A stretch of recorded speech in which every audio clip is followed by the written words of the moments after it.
Good morning, everyone. As y'all are coming in, hope everybody's had a great weekend, a good start to your day, whatever day it may be. Some of you may be watching this on replay. We are going to get started quickly, as usual. Let me make sure I got my pinned comment here. We got pinned comment. We are live there. We're live here, there. That's 1, 2, 3, 4, 5, 6, 6. 1, 2, 3, 4, 5, 6, 6. We are live in 6 places. Hope everybody's having a great morning. The topic here today is resilience. What we're going to talk about is how to be more resilient, how to step your resilience game up, if you will.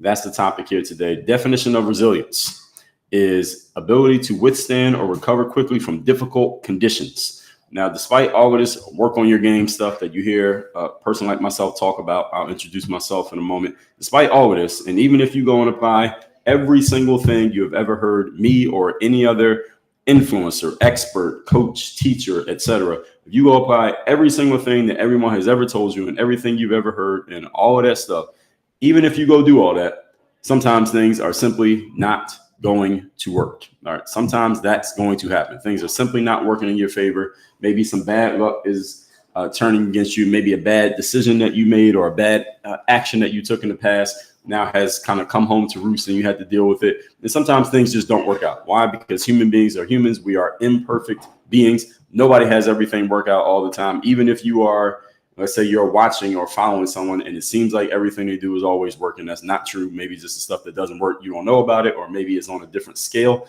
different level than where you are. So the topic here today is how you can be a more resilient individual who has the ability to recover from difficult conditions, because everybody faces difficult conditions. The question is not whether or not you face them. The question is what you do when it happens, not if it happens. So I believe I got 12 points I'm going to share here today. So I'm going to go through these relatively quickly. So I'm gonna need you to listen fast while I have to talk slow. And I will address all questions at the end of this live. When I'm done going through all the points, then I'll address all questions. So if you have a question or comment, post it while I'm talking if you want to, and then watch to the end and I'll answer your question or respond to your comment if it is relevant. Introducing myself, my name is Dre Baldwin. Many know me as Dre all day. I'm a former 9-year professional athlete, author of 35 books, done 4 TEDx talks. I created this brand and company called Work on Your Game. What we do here is we extract the tools to help athletes get to the top of the sports game, and we apply them over to the business and professional world to help people like you perform at your highest level, do so consistently, and produce consistent results. If that sounds like the track that you're on, then you are in the right place and listen to the right person, and you are also the right person. Now let's get into this. Again, I got 12 points. I'm going to tell you the keys to being more resilient. Number 1, positive attitude. Positive attitude. This sounds pretty simple. Positive mental attitude is one of Napoleon Hill's 17 principles of success. If you're not familiar with Napoleon Hill's 17 principles of success, I suggest you read his book. It is called Think and Grow Rich. He has another one called The Law of Success, which actually I like that one better. It's actually a bigger book, a longer book, and more comprehensive. Think and Grow Rich was kind of just pulled out of The Law of Success. But one of the 17 principles is having a positive mental attitude. All right, understand that principles are hardwired, non-negotiable, and they don't change. Okay, so having a positive attitude should be one of your normal methods of being, one of your normal modus operandi, so to speak, just the way that you normally operate. This is not something that you should have to think about or remember or have to tell yourself. Maybe when you first start doing it, you will, because it's not a habit yet, but you should do it often enough. You condition yourself to where you are thinking positively just as a general way of living. Is not, again, not something you have to remember. Oh yeah, I'm supposed to be thinking positive, right? Instead of, what are your alternatives? All right, thinking negative, thinking neutral. All right, those aren't good for you. So what you can do to get on this track, because some of you may say, well, yeah, I want to think positive, but you're not quite sure even where to begin. So ask yourself what reasons you have to be positive about your life, about your career, about your business, about your relationships, about your direction. What do you have to be positive about? Just about life, period. You're alive right now. You have the you have the luxury of having a smartphone or a computer. You have a data plan or a Wi-Fi access, and you're able to listen to me right now, as opposed to other things that you may need to or be forced to do. That's a good thing, because there are people out there who don't have a smartphone. There are people out there who don't have computers. They don't have data. They don't have access. Maybe they don't have the ability to hear. But you have all of those things right now. Some people didn't make it from yesterday to today. They're not alive anymore. You did that. So I'm just throwing some things out there to just get you thinking in a positive mode. And nothing is too big or too small when it comes to this stuff. But you want to have answers to these questions. What reasons do you have to feel positive? And you should be reminding yourself of those reasons on a consistent basis to keep your mind conditioned to look for more reasons to be positive. Understand that the what is the law? Law of inertia says that any object in motion shall continue in that motion, or non-in-motion shall continue non-in-motion. Therefore, and the law of inertia applies, or if you use everyday language, momentum is one end of it and stagnation is another end, but they're two sides of the same coin. Both of them are about the scientific law of inertia. And I'm bringing that up to say that this applies mentally the same way that it applies physically, which means if you consistently think positive, you will keep thinking positive without trying. And if you consistently think negative, you will continue to think negative without trying. And if you happen to have randomness in your thinking, meaning you're positive sometimes and negative other times, this is what most people do, then you're going to get random results consistently. And any of you who's finding yourself getting random results, or your mindset is random, sometimes you feel good, sometimes you feel terrible, sometimes you feel excited about the future, sometimes you feel depressed about your situation. That's because you have not properly conditioned your mind yet. And again, this is why positive mental attitude is one of the principles of success. It is not a suggestion, it is a principle, which means it needs to be built into your mindset.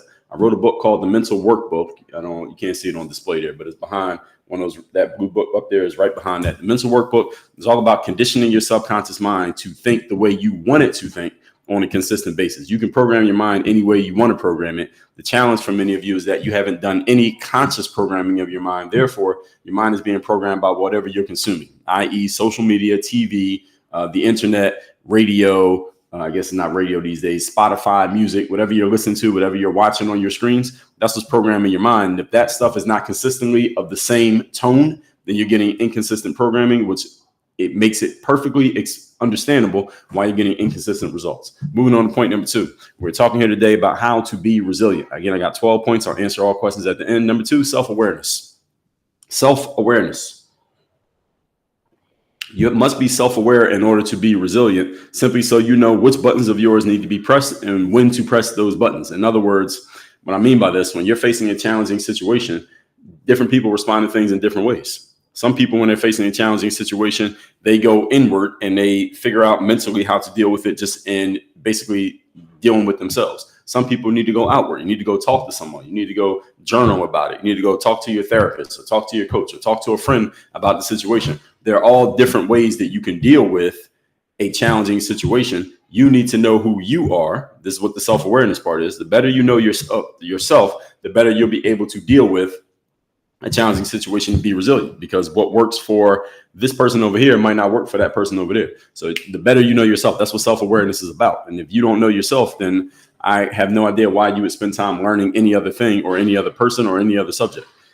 It's interesting that in the world that we live in today, some people know more about your favorite celebrity or athlete or entertainer than you even know about yourself, because you're studying them and looking at everything about them. You know their statistics, you know what they're doing, you know what their fan base is like, you know about all their music and their albums or whatever it is that they're doing.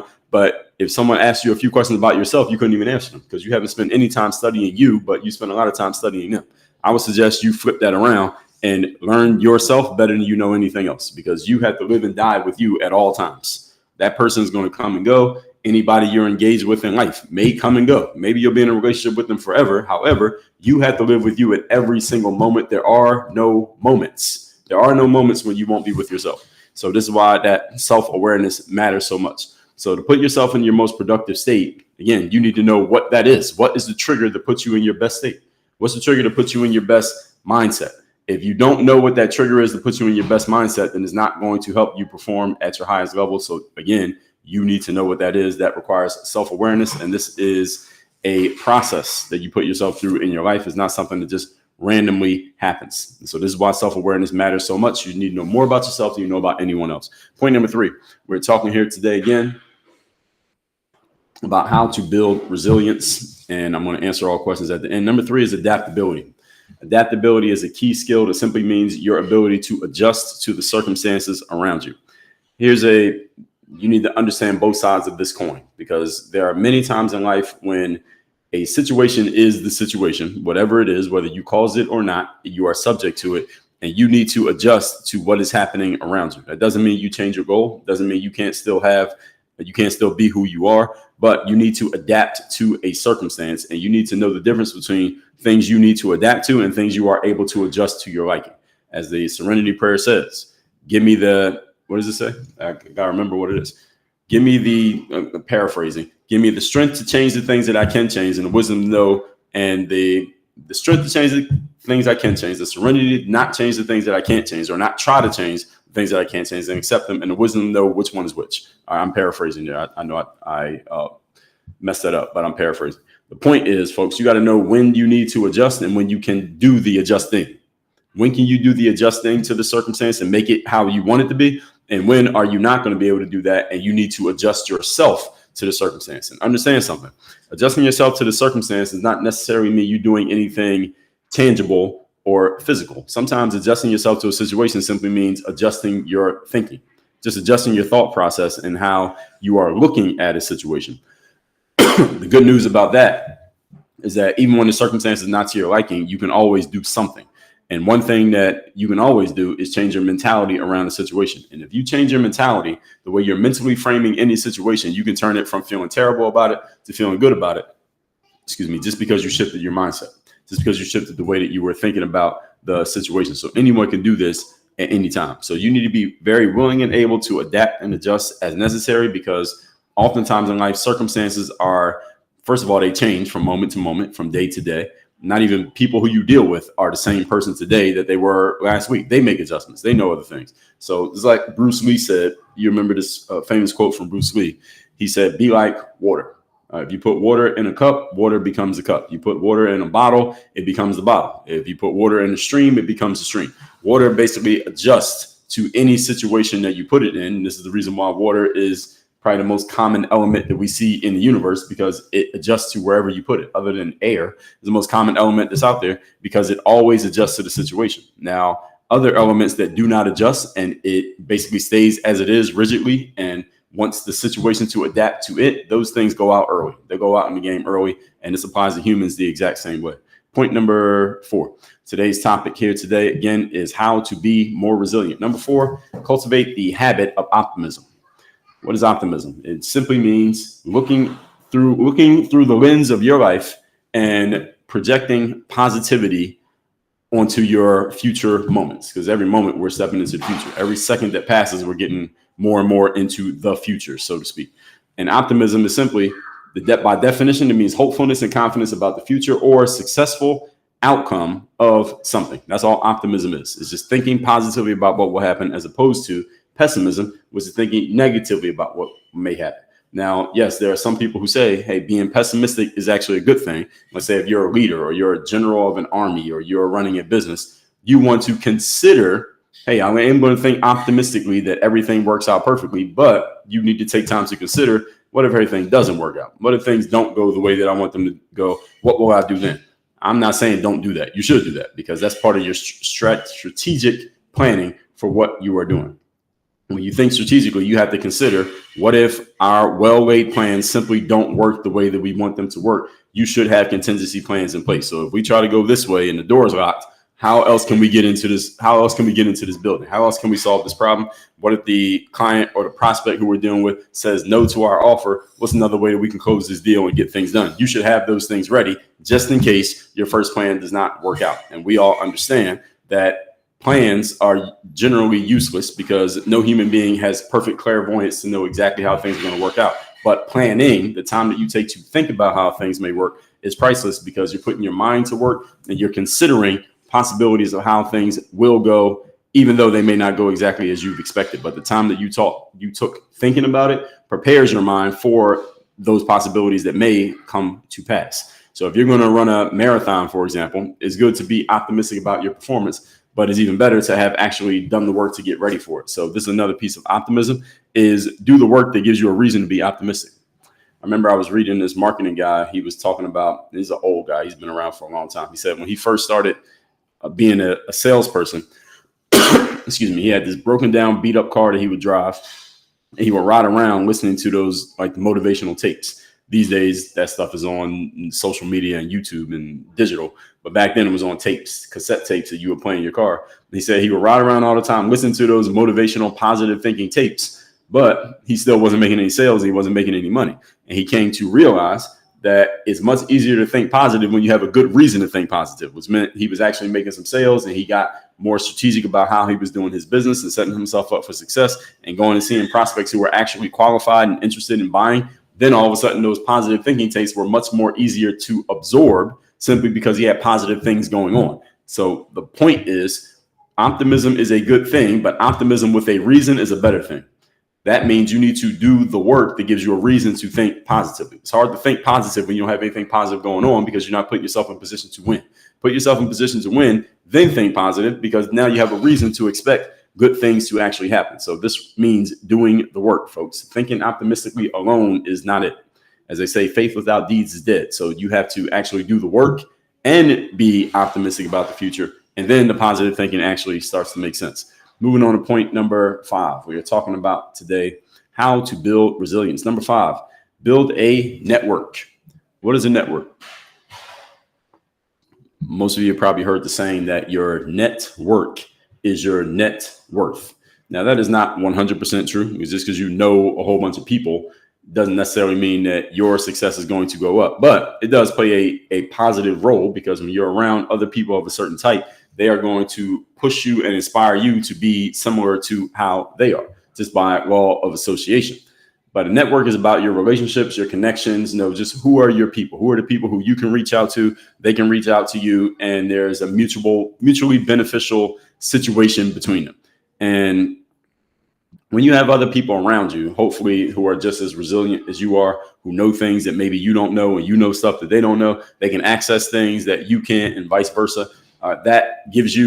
That provides, and it gives you an opportunity to, for lack of a better term, be a more resilient individual, because you don't have to do everything on your own.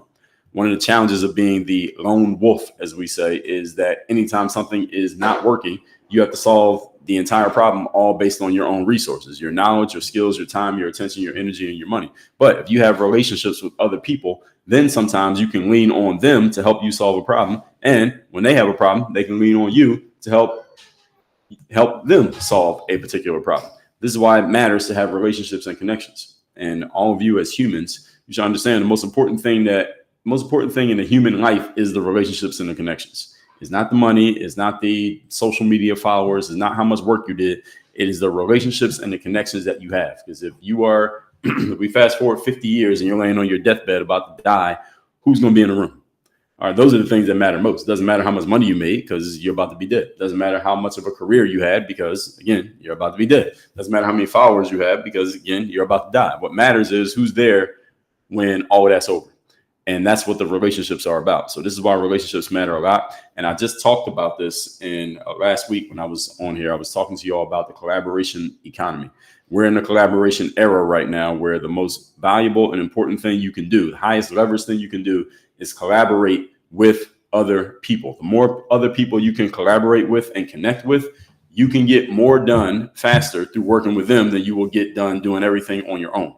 And what many people do is try to do everything on their own off of just hard work and effort and just your own abilities. The problem is all of us have a limited amount of abilities. Doesn't mean you're not good, but there are certain things that you simply are not that good at, and other people are much better than you, and that's why you should connect with them.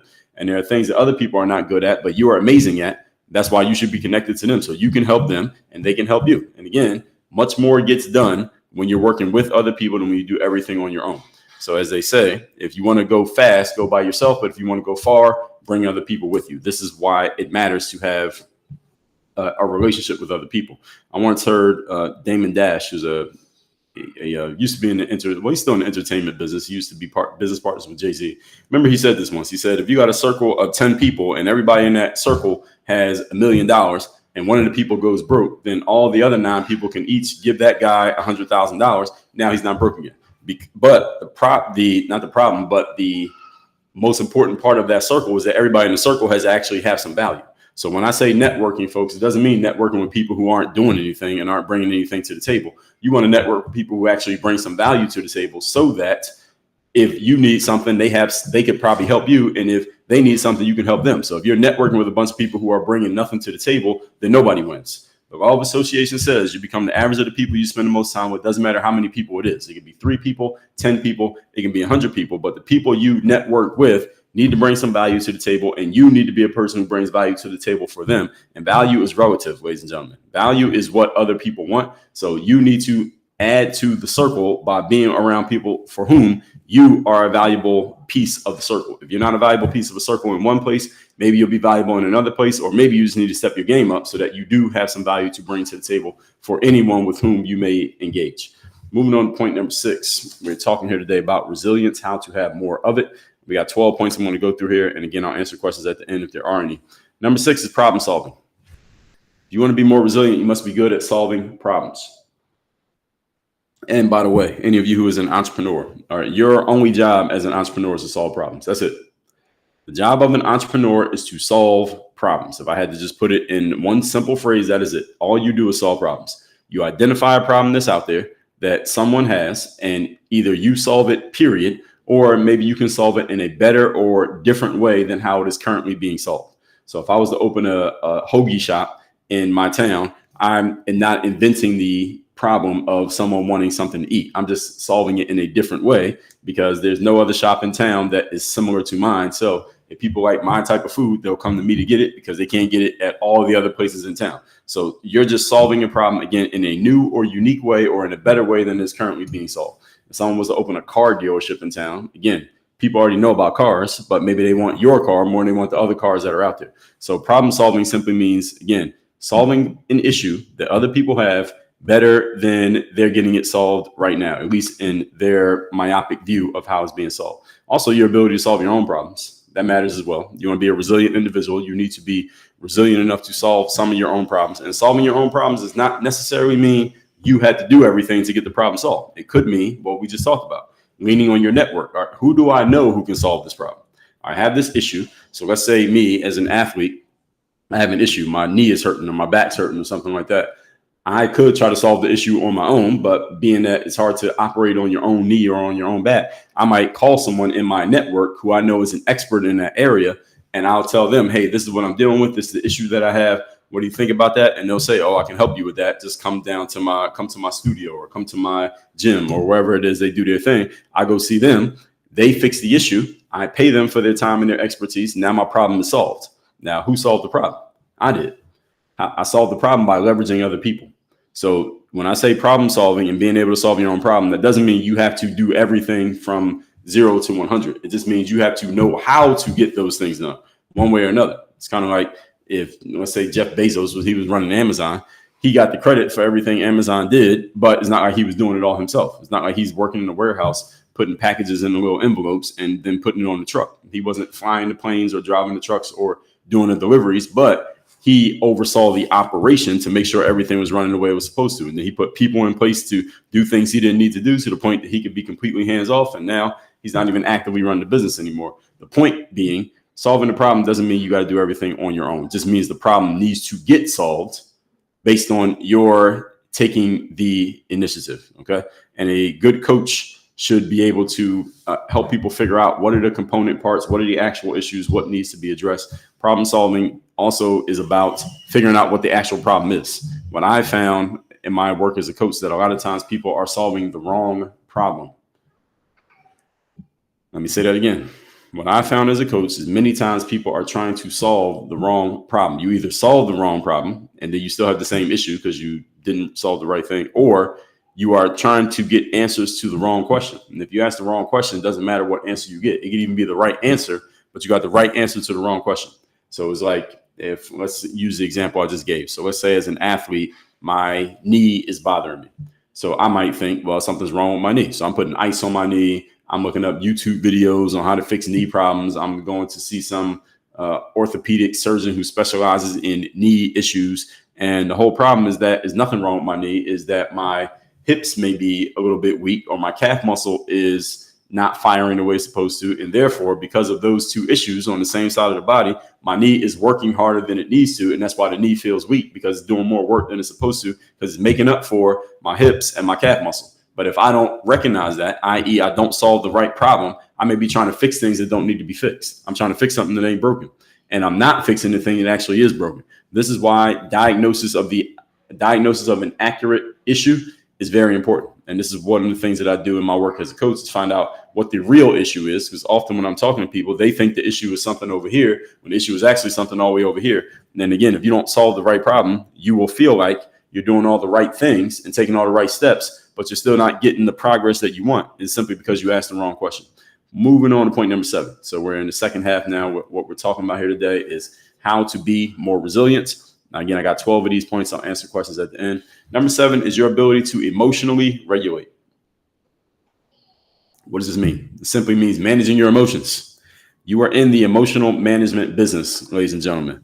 And emotional management does not mean that you don't feel emotions. That's impossible. For human beings, it's impossible to not feel emotions. We all feel all the emotions: happiness, sadness, anger, frustration, disappointment, and whatever other ones. And some of us feel certain things more often than others. And some of us express our emotions more openly than others, but everyone feels emotions. Your job in life is to manage your emotions, meaning you feel the emotion and then you decide what you're going to do with that emotion. You recognize it, you identify it, and then you decide, how do I want to channel or use this emotion rather than letting the emotion use you? What happens with a lot of people when they're poor emotional managers is that you're allowing the emotion to manage and direct you, as opposed to you directing and managing the emotion. So this is what I'm suggesting that you do. You want to be a resilient individual. Remember the definition of resilience: able to withstand difficult circumstances. When you're facing a difficult circumstance, one of the first things that happens is you start to feel emotions. That emotion might be fear, might be sadness, it may be anger, it could be jealousy, it could be disappointment, it could be embarrassment, all different types of emotions that you will feel when the situation is challenging. Your job, again, is not to act like the emotion is not there. It's to channel and control the emotion, again, rather than letting the emotion control you. One thing that I tell people, the metaphor that I give you, is that emotions are great gas pedals, but they are terrible steering wheels. In other words, emotions are great to use when you are controlling them and you use them for energy, because emotions have energy in them, and energy is 85% of the job in life. However, on the flip side, if you let emotions grab the steering wheel, they will run you into a wall. You'll be like the crash test dummies. Any of you who's old enough remember the crash test dummies commercials from back in the day? That'll be you if you allow your emotions to grab the wheel. Your emotions should only work the gas pedal. They should never work the steering wheel. You decide what direction to go using your reason and logic, and then you allow the emotions to be the gas pedal to push you in that direction. And you understand, any of you who's ever driven a car, you understand, right? That the first thing you do is you turn the steering wheel to make sure you're going the right way. Then you push on the gas. You don't start your car, put it in drive, and just slam on the gas pedal. First thing you do once you start the car and put it in drive is you make sure you have control of the wheel. So when you press the gas, it's going the way you want it to go. Because if you don't turn it, you might drive straight into the wall without even touching the gas pedal. So don't make that mistake. Saw somebody over here say David Goggins. I look a lot better than David Goggins, but I get what you're saying. So emotional regulation. All right, you must be good at regulating and managing and controlling and directing your emotions. Resilient people become masters at this, because to be resilient, again, you're facing a difficult situation. The emotions are going to come. It's just, what do you do when they come? That's the question. Moving on to point number 8. We're talking here today about how to be a more resilient individual. Number 8, goal setting. To be a resilient individual, you should have goals. Now, why is this? Because people talk about goals in different ways. Some people say it's better to have systems, and maybe goals are not that important. I say you want to have systems and you want to have goals. You want to have both, because your goals, let's say your goal is you want to lose 50 pounds this year. Then you create a system, which means going to the gym consistently, hiring a personal trainer, getting a nutritionist, making sure that I'm working out a certain amount of times per week. The trainer's going to help with that. Make sure I'm eating the right foods. The nutritionist will help with that. And then you put together the whole process of all the things you're going to do that if you follow these consistently, it'll lead to, at least you hope it will lead to, in your planning, losing the 50 pounds. So goals and systems actually work together. The reason I point out goals specifically, because what is a goal? A goal is an ideal. A goal is an ideal, something that you are looking to achieve in the future. And the reason why goals matter for resilience is because when you're in the midst of a difficult situation, it's hard to, if you don't have any goals, one thing that may happen is all you notice is the difficulty of the situation. All you notice are all these things that are not working and not working out and all the reasons you feel bad about it. But if you have a goal, the goal is kind of like the light at the end of the tunnel. It's like a little bit of sun peeking through all these clouds that you have in your life right now. Difficult situation can be like a cloudy day with clouds all over the place and it's raining. But a goal is like a ray of sunlight peeking through those clouds. And it gives you something to focus on, which allows you to be more positive mentally, which we talked about earlier, and allows you to be more optimistic because you have an ideal to focus on. Biggest challenge that a lot of people have is that they don't know where they're going. You ask a lot of people, where are you going? Where do you want to be by this time next year? Where do you want to be in 5 years? Where do you want to be in 10 years? Most people can't answer the question because they never even thought about it. Well, guess what goals do? Goals force you to think about it. And I would submit to all of you who are listening to me right now that you should have goals, not only for the current year. You should have goals for 5 years from now. You should have goals for 10 and 20 years from now. You should have goals for your lifetime, however long that's going to be. You should have goals for all of these things, and they should all be written down, committed to paper, written down so that you can see them. Why? Because they give you an ideal. They focus you. They direct your energy. And if you don't direct your energy, then the rest of the world will gladly direct your energy and use you for their own purposes. And that's what happens to a lot of you because, excuse me, you haven't taken control of this process. So what are your goals? Where do you want to be in the future? Have you even thought about it and have you written them down? If you have not, fix that problem as soon as we get done with this. Moving on to point number 9. We're talking here today about resilience, how to have more of it and how to be a more resilient individual. Number 9, self-care. Self-care, an emphasis on self-care. What it means is, well, it can take many forms. Self-care is anything that you're doing to take care of yourself. Simple as that. Some people do self-care by meditating or doing mindfulness exercises. Some people do yoga or Pilates classes. Some people just go to the gym and take a class, like a boot camp class or a kickboxing class. Some people go to the gym and do their thing by themselves. Some of you may go outside and run for 10 miles. Whatever it is that you do for self-care, you need to make sure you are prioritizing it and consistently actually doing it. That's what self-care is. You got to make sure you do it. I mean, what other thing do you want to take care of in your life besides yourself? As they say, when you're on an airplane, if the oxygen masks come down, even if you have a kid with you or you got grandpa with you or there's some elderly person on the other side of the aisle who looks like they need help, what's the first thing you're supposed to do when the oxygen masks come down? What's the first thing you're supposed to do when the oxygen masks come down? And you've been on a plane lately, they tell you. First thing you do is put the mask on yourself. First thing you do is make sure that you can breathe. Because if you can't breathe, how are you going to save your kid? You can't breathe, how are you going to save grandpa? If you can't breathe, how are you going to save the elderly lady in a wheelchair on the other side of the aisle? You can't do anything for anyone else if you don't have oxygen. So the first thing you need to do is make sure you're taken care of. So then you're in a position to take care of everybody else. That's why self-care needs to be a priority in your life. If that means you need to start going to the gym more often, and you know it if you need to, that means you need to watch what you're eating. It means you need to stop smoking and drinking. If that means you need to stop staying up late, scrolling on your phone and only getting 5 hours of sleep, you know what the things are that you need to do to start stepping up your self-care. Yesterday, one of our members, I was on a coaching call talking to him about how he can make sure his self-care stuff is taken care of because he needs to wake up early. He wakes up early in the morning and he's building the business on the side right now while he still has full-time employment. And we talked about how he can set his situation up to where he is able to get the self-care in. And I gave him some strategies on how to do it, get more done in less time so that he can still do all his stuff for his side hustle and he can get to work and get to his 9 to 5 all at the same time. But the self-care can't be sacrificed. It has to happen. It's just a matter of how are you doing it and how do you make it fit within the structure of everything else you have going on in life. People who are the highest performers out there are great at taking care of themselves. I'll give you an example. You think about athletes and entertainers. All right? They're known for being great at performing, right? That's the reason why they're famous. So you think of a football player, football season just started, for those of you watching this live, or you think of an artist who's on tour, like a Beyonce or a Taylor Swift is on tour doing a whole bunch of concerts. What does the athlete do on the days that they don't have games? Yes, sometimes, or the entertainer, same thing. Days that they don't have a show, what are they doing? Yes, sometimes they are rehearsing and practicing, or as athletes call it practicing, entertainers call it rehearsing. But there are other days when an athlete or entertainer is doing what?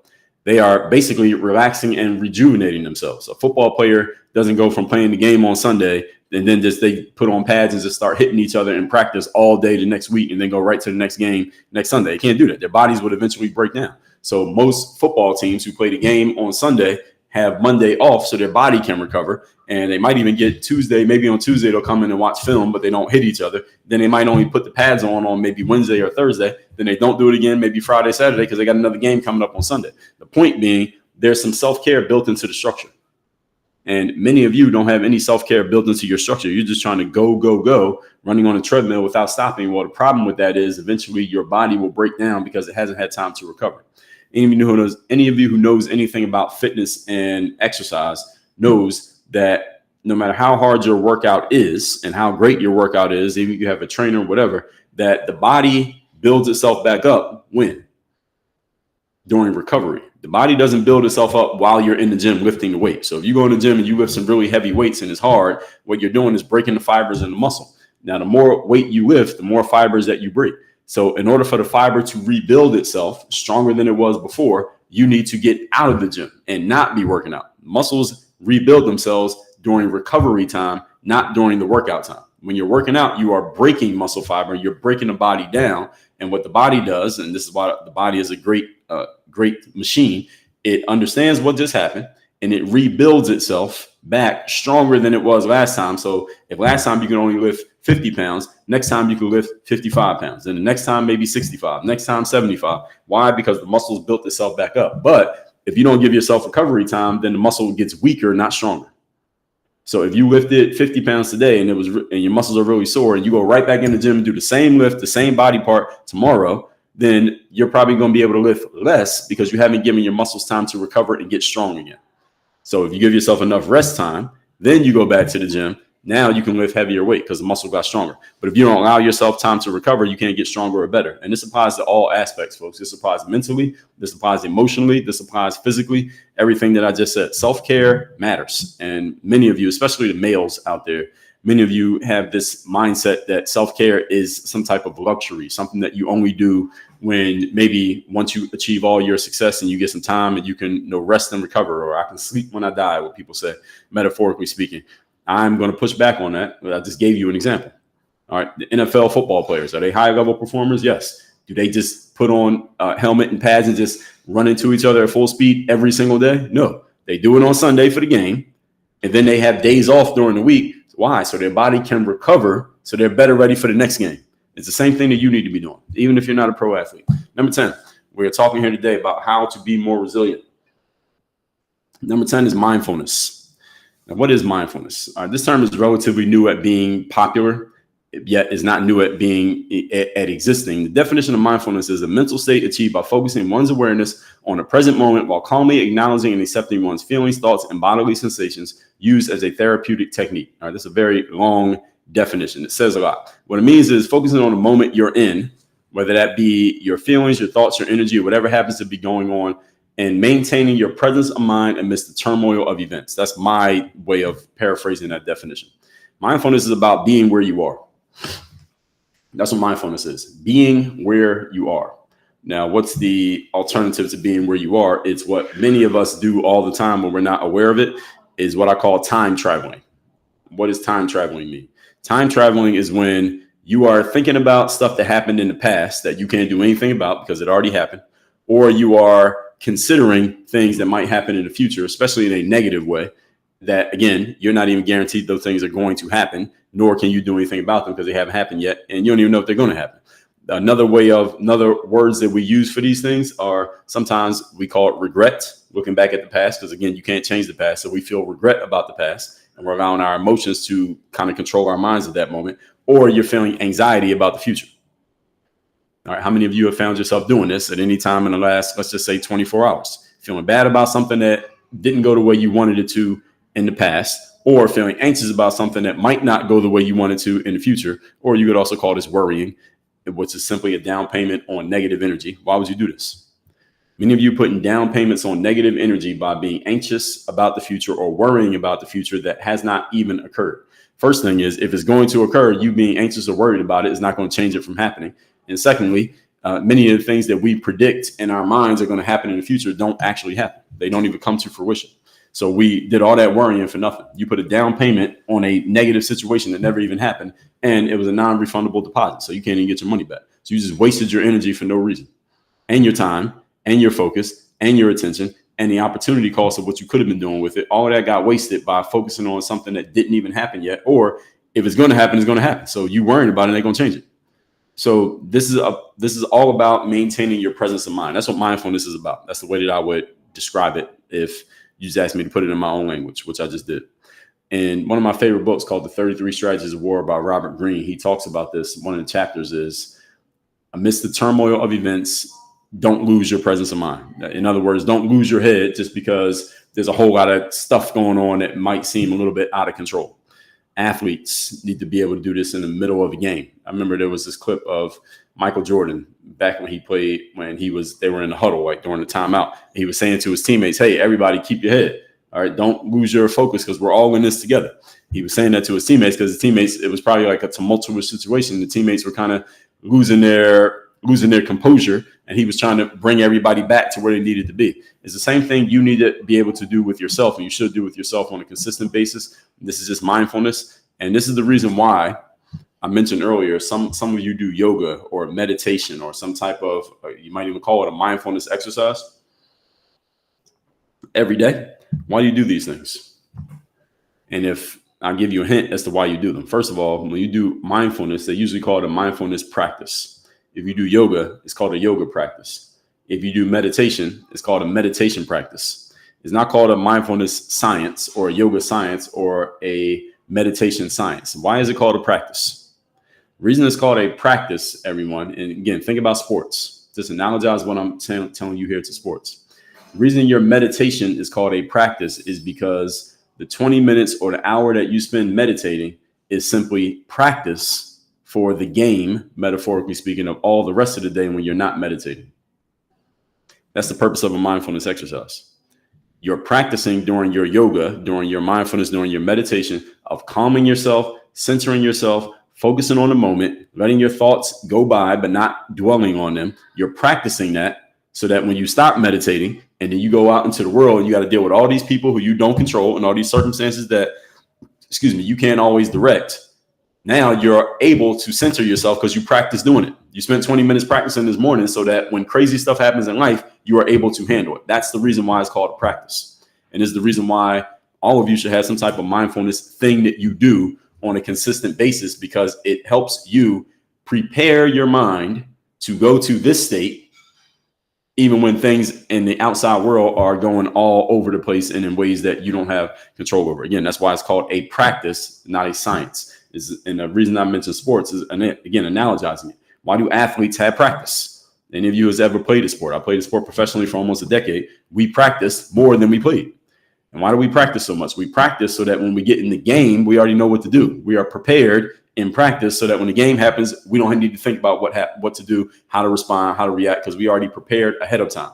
In the professional world and in the work on your game world, we call this doing your homework. So some of you thought homework ended when you got out of school. No, homework just started when you become a professional, because professionals are always prepared ahead of time for a situation. They don't get prepared when the situation occurs. So doing your homework is the practice that you do before the game. Moving on to number 11. We got two more here. We're talking here today about how to be more resilient. Gratitude. Gratitude is one of the keys to being more resilient. Now, you may be wondering, why would you want to feel gratitude when you're in the middle of a challenging or difficult situation? That's a great question. Let me answer it. The reason why you want to feel gratitude in that moment is because, as the saying goes, anything doesn't kill you makes you stronger. All of you have heard that before, right? So why does gratitude matter? You should be thankful that you're in a challenging situation. Why? Because the more challenging situations you deal with and the better you learn to handle them, first of all, the stronger you get and the more resilient you become, the better you'll be able to help other people deal with those challenging situations. And the more you separate yourself from everyone else out there who, when they face a challenging situation, they fold and they fall to pieces and they quit. But if you're a person who doesn't do that and you're willing to deal with challenging situations, you become a more unique and more valuable individual simply because you have an ability that most other people don't have. That's why you should be thankful for a challenging situation. So any of you right now who's in the midst of some real challenges, things are really not going the way you want them to go, it's really not working out, and you're not quite sure what you're going to do about it, understand you need to be thankful. Be thankful for the situation. So I'm telling you to flip the script. So instead of being all worried and anxious and fearful and beat down about it, instead say, you know what? I'm glad that this situation is happening. I'm giving you a completely different perspective. This is a paradigm shift. When you take on this new perspective and you're thankful for the situation, all of a sudden what's going to happen is you may start to notice some options and some opportunities that you didn't notice before because you were mired in self-pity that you notice now that you're thinking about this. No, this is actually a good thing. I'm glad this is happening. I'm glad that I'm the one who has to deal with this as opposed to him over there or her over there, because they wouldn't know what to do. I know what to do. I'm going to deal with this. I'm going to overcome this. And when I overcome it, I'm going to take the example of me doing it. And now I'm going to inspire and motivate other people for them to deal with their issues, because now I know how to do it. Now I can be the leader that they can follow instead of me sitting here and feeling beat down about it. You know what? I'm going to look at this as a positive. Why? Because what I just told you, if it's not killing you, it's making you better. This applies to any aspect of your life. If it's not killing you, it is making you better. So don't feel bad when you're dealing with a challenging situation, because they're going to occur anyway. Whether you feel good or bad about them, they're going to happen anyway. So what did we just talk about? We talked about being optimistic. We talked about a positive mental attitude. And I have taken in a lot of personal development material. I create a lot of it. I consume a lot of it. I've never heard a single person who talks personal development who said that having a positive attitude as a general rule is not a good thing. I've never heard a single person say that. I've never heard a single person in personal development. I don't care if they come from sports, they come from business, if they're male, they're female, they're young, they're old. I've never heard a single person say having a generally negative mental attitude is a good thing. There's no such thing. So feeling good about everything that happens to you and being happy that it happens, even if it's a terrible thing, as long as it's not killing you, you should be happy. And if you have the ability to think, then you're not dead. Everybody got it?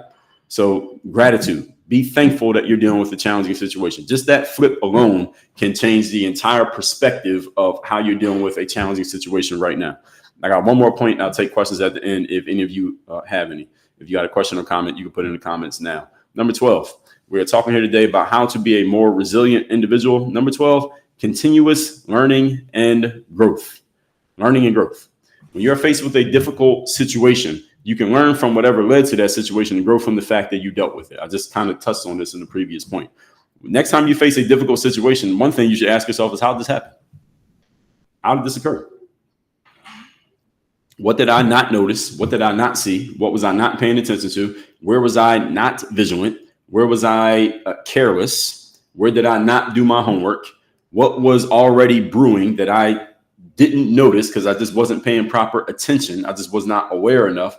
Maybe what did I do? Maybe I did something that led to this, and I didn't even realize that doing that was going to lead to this. Maybe I didn't do something, and I didn't realize that not doing that was going to lead to this. What did I do to put me in this situation? That's a very good question you should ask yourself anytime you face a difficult circumstance. What did I do that put me in this situation? Now, some of you may be pushing back mentally to that question because you might say, well, what if I'm in a difficult situation? It wasn't my fault. What if somebody else caused it? What if I didn't do anything, but this idiot ran his car into the back of my car while I'm in traffic? I got an answer for that. Well, what caused you to leave the house at this time of day? You did something that led to it. What if my coworker is just a complete jerk and they're always hating on me and they're making my work situation a living hell? Well, let me tell you what you did. You took the job. Who told you had to work there?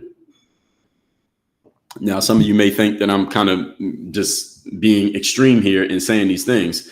And in some ways I am. And I could do that with any circumstance you can name to me. You could be on a basketball team. Back when I used to make basketball content, I would get players coming to me saying, well, the coach is hating on me and the coach is negative and the coach wants to put his son in the starting lineup over me and I'm way better than his son. What am I supposed to do about that? I would say, well, first of all, you got to take ownership of the situation. All right? You joined that team. Right? You didn't have to get on that team. You joined that team. And maybe the coach is a hater. Maybe he is negative. Maybe you are 10 times better than the son and the son is getting playing time over you. You still are choosing to be on that team, right? Nobody's making you be on the team. You're choosing to. And why would I go this far? Why would I go to this extreme and say this, that you are responsible for these things? Because anything that you're unwilling to be responsible for, folks, you have no power over. Anything you want to have power over, meaning having the ability to do something about it, you must take ownership of, even if it really wasn't your fault. So if you get in your car today and you go drive somewhere and some dummy is looking on their phone and watching one of my videos and they run into the back of your car at a red light because they simply weren't paying attention. You didn't do anything wrong. You were doing everything right. And this idiot does that and runs into the back of you. You need to take ownership of that situation. Now, that doesn't mean you won't get annoyed at that person. Doesn't mean you shouldn't get their insurance information to make sure they pay for your car. But at the same time, you want to take ownership. What did I do to put me in this circumstance? Why did I choose to leave the house at this time? Why did I take this route to go where I was going? Why did I put myself in a position for that to happen? And again, it may sound extreme. It is extreme. But the more ownership you're willing to take, the more responsibility and more power you have. Responsibility and power are a package deal, ladies and gentlemen. You want more power, you must take more responsibility. And the more responsibility you take, the more power comes with it. Many of you want power, but a bunch of you try to avoid responsibility. I'm going to tell you, you got to fix that. That's an inaccurate formula.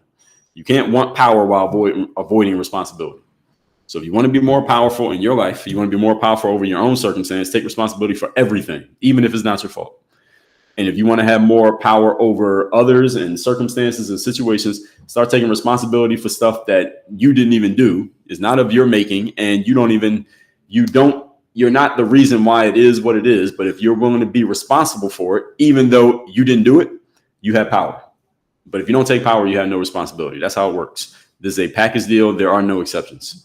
All that said, let me recap my points here. Any of you have a question or comment on anything I said? Let me quickly recap these 12 points. We're talking here today about how to be more resilient.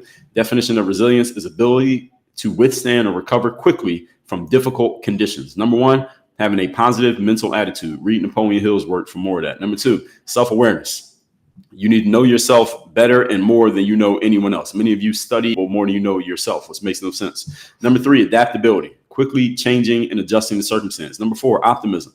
Looking positively at what is coming in your life, even if you feel like things are not going so great. Number five, network. And when you have other people who you have relationships with, you can use them and they can use you in a positive way. Number six, problem solving. Successful people are great at solving problems, entrepreneurs especially. Number seven, emotional regulation. All right, emotions are great gas pedals. They're terrible steering wheels. Never let your emotions take the wheel, but do allow your emotions to be the gas pedal. Use them for their energy, because there's energy in emotions. Number eight, goal setting. Successful people have goals because they are giving themselves an ideal to look forward to, even when things look terrible in the moment. Number nine, self-care. Taking care of yourself, because if you can't put your own oxygen mask on and you can't breathe, you are not qualified to help anybody else put their mask on. Number 10, mindfulness. All right, this is the practice that you do on a consistent basis to get your mind ready for the chaos and the disorder of the outside world, because you have no control over what other people do, but you have full control over what you do. This is why, just like any professional, you are prepared ahead of time by practicing mentally for the chaos of everyday life. Number 11, gratitude.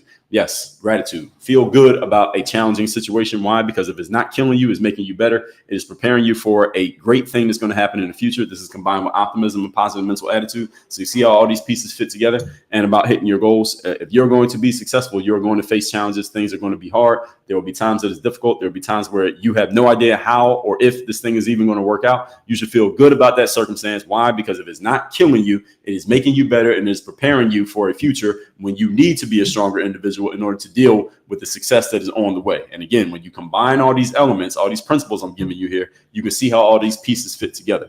And that's not by accident. That is by design. And number 12, learning and growth. You want to be continually learning and growing from every situation you face, even situations that you hate. How can I learn from this? How can I grow from this? What am I responsible for here? What did I do or not do that led to this situation occurring? When you start asking yourself those questions, what you're doing is giving yourself ownership. You are taking ownership of the situation. And understand, folks, ownership and responsibility, I'm using those interchangeably. The more ownership / responsibility you are willing to take for circumstances, for yourself, and for life, the more power you will have over circumstances, yourself, and life. Anybody here don't want power? Okay, so everybody listening to me wants power, right? Okay, you want power, take more ownership, even if stuff is not your fault. If you take ownership of things that are not your fault, you have power over them. If you don't take ownership over something, you have no power. Therefore, you have no say. Therefore, nobody needs to listen to you, and nobody's going to do what you want them to do. If you want those things to happen, take ownership. That's how it works. All that said, if you have a question or comment, go ahead and post it. I'll address them right now. And let me just check we're live in a bunch of different places here. So let me just see where I got a question or comment I need to respond to. I'll take Instagram after this. Let me do TikTok first. By the way, while I'm going through these, workonyourgameuniversity.com. If you would like to work with me directly, have me as your direct coach. The place to do it is the link in my bio or the pinned comment. Wherever you are watching, you'll see it. And again, it's just workonyourgameuniversity.com. So if you don't see, someone asked me, why don't I follow anybody on TikTok? Because I don't actually scroll on TikTok. I don't watch TikTok videos. I publish here, but I do not consume. I'm not a consumer. I'm not a big consumer of social media in general. Only app that I scroll on and look at people's stuff and comment on it and Engage is on X, also known as Twitter, because that's really what I use as my news source to find out what's going on. But all other apps, Instagram, Facebook, what's the other ones? TikTok. I don't scroll on any of these apps, so I don't know what anybody else is doing. I don't really pay attention to other people's stuff, just as a general rule. YouTube, I'll watch or listen to videos of like personal and professional development, business related stuff, but I don't do a lot of consuming of social media. It's a good question. That's my answer. They still need TikTok needs a filter where I could just see the comments instead of seeing all these people joined and who liked it and all this stuff. I got to scroll through all this stuff to find the comments. Some guy said, appreciate your excellent breakdowns. Thank you. I appreciate you appreciating it. If you got a question on Instagram, go ahead and post it. I'll address them in a second. Let's see. Shout out to all the people who just follow me while watching this. I appreciate it. Let's see. Somebody said, can I reread number 10? Yes. Number 10 for D. Number 10 is mindfulness. So mindfulness, some people call that meditation. Some people call it just mental conditioning. We call it mental conditioning is another thing we call it over here. That's the stuff that you do on a consistent basis, D, to get your mind prepared for the chaos of everyday life. So the reason why mindfulness is called a practice or meditation is called a practice is because you're practicing during that 30 minutes for the rest of the day when you're not practicing. But just like an athlete, you practice, and then when the game happens, you already know what to do because you practiced ahead of time. So in the professional world, we call that doing your homework, or in the work on your game world, rather. I tell professionals that it's called doing your homework. All right, when you do your homework, then the good stuff happens. So someone said, what made you get on TikTok of all places? Well, we're in 5 other places besides TikTok: Rumble, YouTube, Facebook, Instagram. Rumble, YouTube, Facebook, Instagram. Is that right? Rumble, YouTube, Facebook, Instagram, X, and TikTok. So I'm streaming in 6 different platforms right now, all at the same time. So shout out to the Wi-Fi. And someone said, your camera's off. I don't know what that means. My camera's off. You can't see me right now. I think it's on. So my favorite book is 48 Laws of Power by Robert Greene. But I've read probably close to 1,000 books. So depending on the subject, I can give you a better targeted answer. I've read so many, I can't even remember them all. But that is my favorite book still, regardless of what other books I've read. That's my favorite. Brandon Joseph said, that's the reason why I named my first album Battle Tested. Yes, well, you got to be battle tested to be successful. Anyone who wants to be successful, you will be tested. That's a guarantee. There's no way to avoid the tests. Any of you who wants to be successful, I've heard people say this, that as soon as you decide that you're going to be successful, the first thing that happens is some type of challenge, something going wrong. Actually, is the first thing that happens as soon as you try to be successful. So someone said, I can't see you anymore. Yeah, I don't know why. But I guess we'll fix that next time. But because this live is about to be over anyway. So anyway, I appreciate everybody's time and attention here. WorkOnYourGameUniversity.com. Any of you who like to work with me directly, get access to all of our trainings, all of our courses. When I get done with these lives, when they come down off whatever platform you're watching me on, we put them in the back end of the university so they do not disappear. We have a whole library of this stuff. I've been doing this stuff for literally 2 decades. I have a whole library of stuff. So anything you want to learn about around anything you heard me talk about, we got plenty of material on it. That's what you get access to online in the university. And in addition to that, the most important part is you get access to me as your direct coach. We do live coaching calls. We have one-on-one options. We have group options. You want to work with me directly, have me as your direct coach. Go to WorkOnYourGameUniversity.com. And someone asked Pablo G over on YouTube, definition of resilience is ability to withstand and bounce back quickly from difficult circumstances. That's what resilience is all about. And again, y'all be able to watch this on replay for some time. But then when it comes down again, it'll be a back end of the university. You want to work with me through university.com. I appreciate it. No one special. You like the tie. Vito Music, appreciate you. Y'all are coming in a little bit late, but y'all can watch the replay. And we'll be live again tomorrow. People have been asking me this. I go live every Monday through Friday at 8 o'clock Eastern. Sometimes we start a little bit after 8, but Monday through Friday, 8 o'clock Eastern is when I go live. So we've been live for about an hour right now. I do this every day. Sometimes we do 30 minutes. Sometimes it goes a little bit longer, but usually at least 30 minutes, 8 a.m. Eastern. So I'll see you all tomorrow. WorkOnYourGameUniversity.com. Have a good day. We out.